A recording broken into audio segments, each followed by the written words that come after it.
Who's your commander? Good luck. Equip. Move to combat. Resolves. Now, before you attack Does me, anyone have an answer? well played. Good game.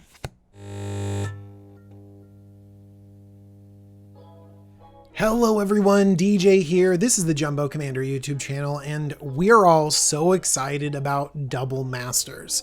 And so today I want to present to you the top 10-ish Commander cards from Double Masters. I'm so excited to talk about the 10 cards that are most critical for our format right now. Starting off at number 10, I want to talk about Doubling Season. You know, getting a reprint in Battle Bond was great, but it turned out that it just wasn't enough. Doubling Season is really a staple of our format because it's broken. It really is. We're going to get cool effects that add extra +1/+1 counters, or, you know, give us extra tokens, you know, all that other stuff. But rarely are we going to get tokens, +1/+1 counters, and Planeswalker loyalty on a single card. So it turns out Doubling Season is irreplaceable.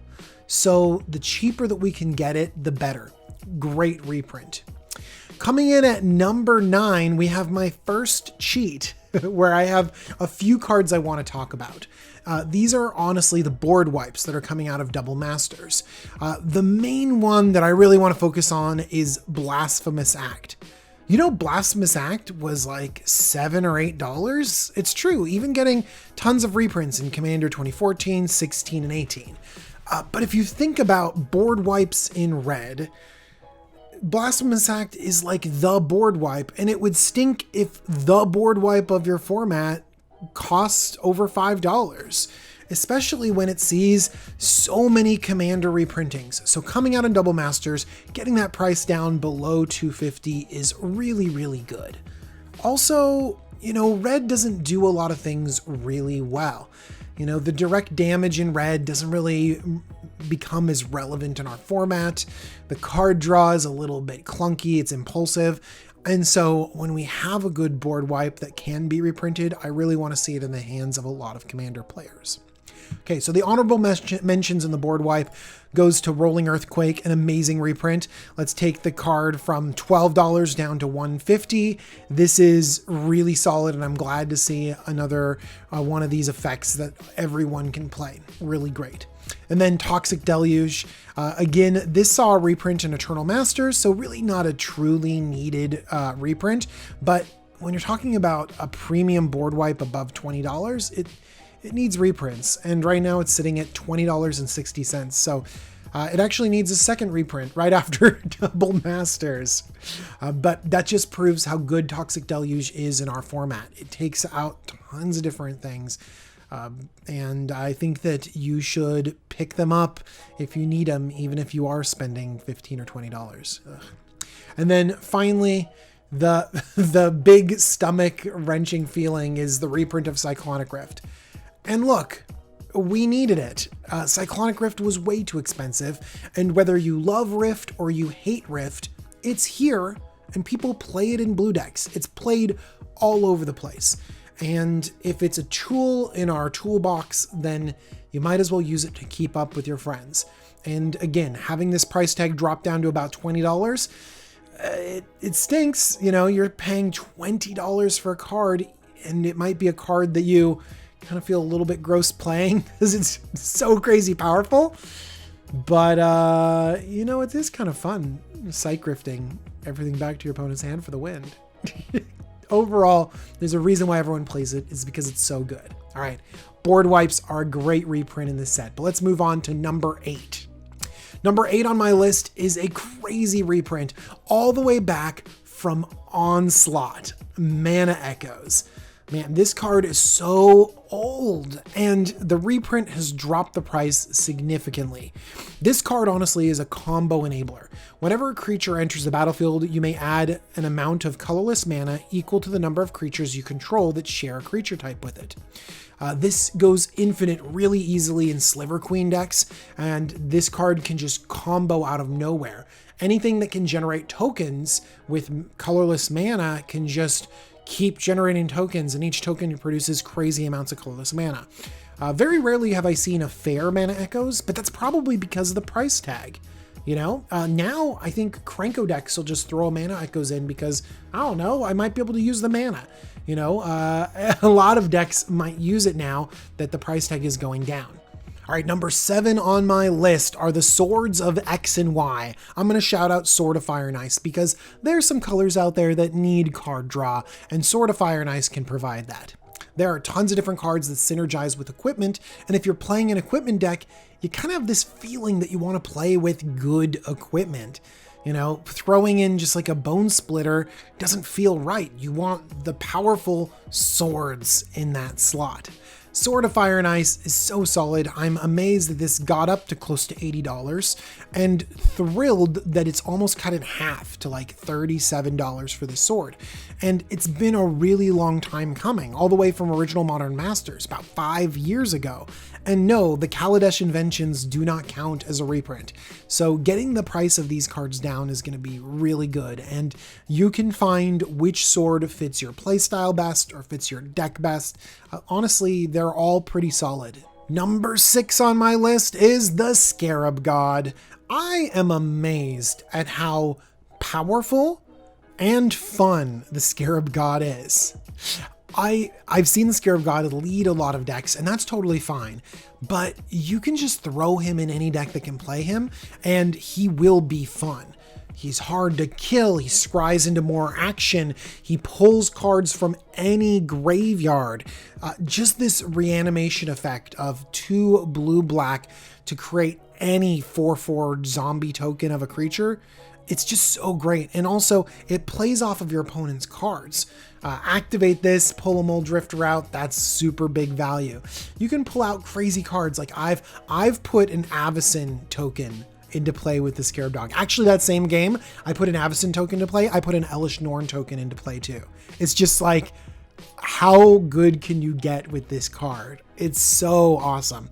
And also, it's just hard to kill as well. One thing that was important is that even though this was a pretty recent printing of Hour of Devastation, it was up to around $24, $25. That's a pretty expensive card, so I'm really glad this is down below $20. It's going to feel like a mythic. It feels and plays really splashy, so I think that it could be worth that price tag. So I would pick one up and throw it in a deck if it can play it, because it is a fun one. Moving on to number 5, top 5, we have Wound Reflection. This is a card reprinted all the way back from Shadowmoor.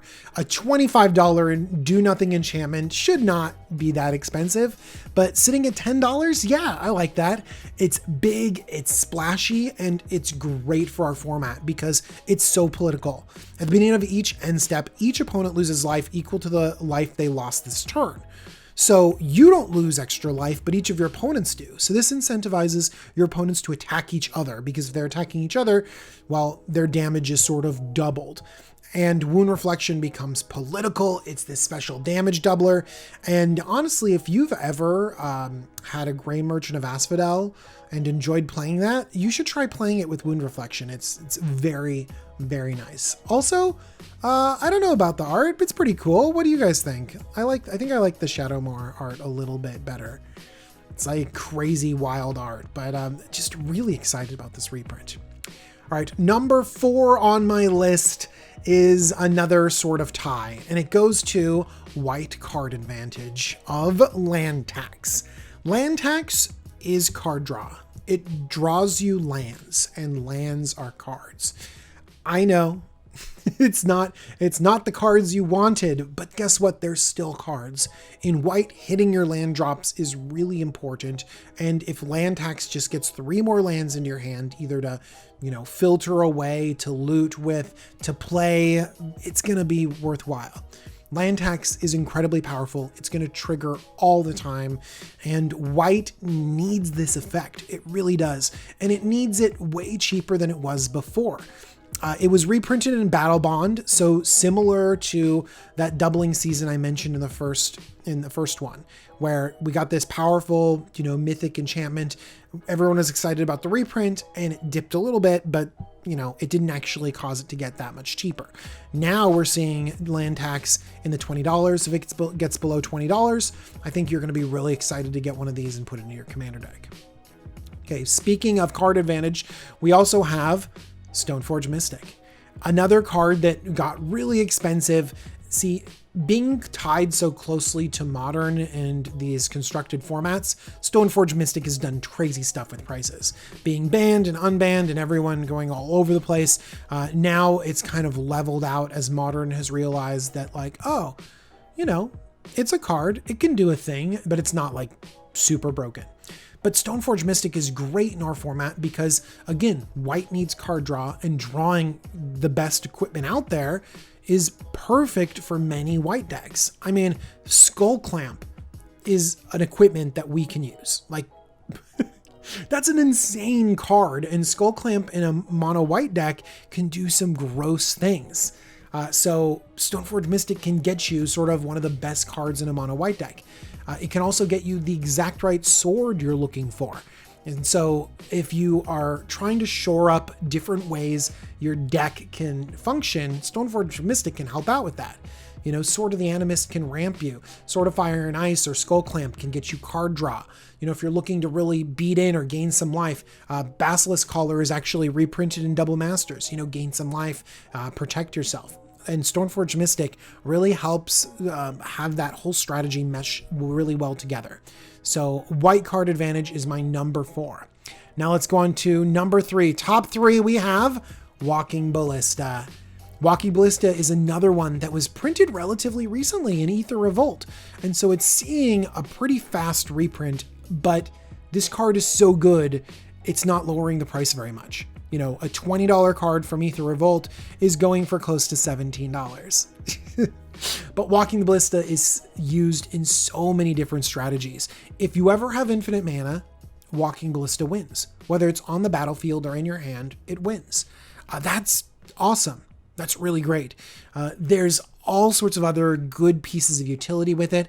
I also like Walking Ballista in white decks, not only because New Heliod goes infinite with Walking Ballista, but also because Ranger Evios and Ranger Captain Evios go and search up Walking Ballista, one of the best low drops that you can get. You can get Walking Ballista with Recruiter of the Guard or Imperial Recruiter reprinted in Double Masters, thumbs up. So Walking Ballista hits so many really, really good spots in our format, and honestly is a powerhouse, being able to just kind of win the game and be useful at every stage in the game as well. Just a really solid card. All right, my number 2 card is Mesmeric Orb. Mesmeric Orb hasn't seen a reprint since Mirrodin. That's been way, way too long. And Mesmeric Orb is so much fun. It's part of a mill strategy. And what's really interesting about it is that, look, if you want to play mill, you're like, yeah, I want to play, you know, this cool corner case thing, and I want some powerful mill cards in there. I know mill isn't great, but come on, it's fun. And then you look at Mesmeric Orb and it's over $20, and you're like, why am I spending $20 on a card for a deck that's really not gonna win that often? It just feels not great. But now Mesmeric Orb is still not a great price. $11 for a fun card isn't working, but I really hope that this price goes down a little bit more and people get the chance to play with it, because Bruvac is out there and mill is something fun. But also, it doesn't have to be mill. Like, you can take advantage of this yourself. If you have Sidisi that likes the Explore mechanic, Mesmeric Orb goes really well with this. Sir Conrad goes crazy with Mesmeric Orb. The Mimeoplasm, or heck, the Scarab God loves to mill and loves Mesmeric Orb. Get things into the graveyard so you can abuse them. You know, chain them back into play, reanimate them, mill your opponent out, man. It's such a good, just like, a role player in a lot of these decks. It's so fun. I love it. I love it a lot. And I'm really glad that a lot more of you are going to be playing with Mesmeric Orb. And then now, my number 1 EDH card for Double Masters is Ubliyet. Now you're thinking, wait, what? What is going on with Ubliyet? Why on earth are we having this crazy Arabian Nights reprint that's had to be retemplated and now it's making the top of your list? Honestly, because it is that good. Okay, it's uncommon, which means that even though it's $4.25 right now, I feel like that's going to go down. Especially there's going to be a lot of foil copies out there because people are opening up these VIP packs like crazy. Okay, so great copies of Ubliyet are out there. Let me just read the card. When Ubliyet enters the battlefield, target creature phases out until Ubliyet leaves the battlefield. Tap that creature as it phases this way. So that's an interesting turn of phrase, because with this change of templating, we move away from this exile target creature and then return it to the battlefield. Because honestly, exiling is fine with commanders. It's a removal spell, you know, whatever. But you have the choice of putting your commander in the command zone because it changed zones. It went into exile. But phasing is different. Ubliyet can trap commanders under it, phased for long periods of time. It can also trap equipments that are attached to them and keep them locked under Ubliyet. They all phase out. So now Ubliyet becomes this really strong enchantment-based removal spell, like, you know, Song of the Dryads or Kenrith's Transformation, or things that trap the commander on the battlefield and make it hard for your opponents to recast them or interact with it. Ubliyet is just a solid removal spell that now has upside in our format. Ooh, just a great reprint and just a fantastic change for our format.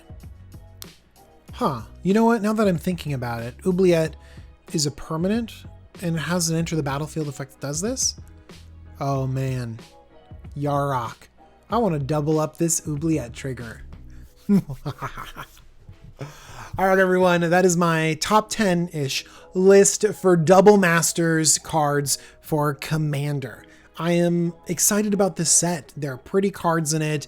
There's cool reprints. And honestly, I'm just excited that a lot more people are going to be able to play with these amazing cards, because there's more than this 10 or so cards out there. There are a lot of cards that are good for Commander. So hopefully you can pick up ones that are great in your EDH decks. And if you're interested in picking up some cards, check out Cool Stuff Inc. They sponsor the Jumbo Commander YouTube channel. If you use the coupon code JUMBO5, you can save 5% off your order and hopefully get some really great cards for your Commander decks. I also want to thank my patrons. They support the Jumbo Commander channel every single day. Thank you, patrons. And thank you for watching this video. Tell me in the comments down below what Double Masters card you are most excited about for your decks. I'm excited to hear about it. All right, everyone. Talk to you real soon. Bye-bye.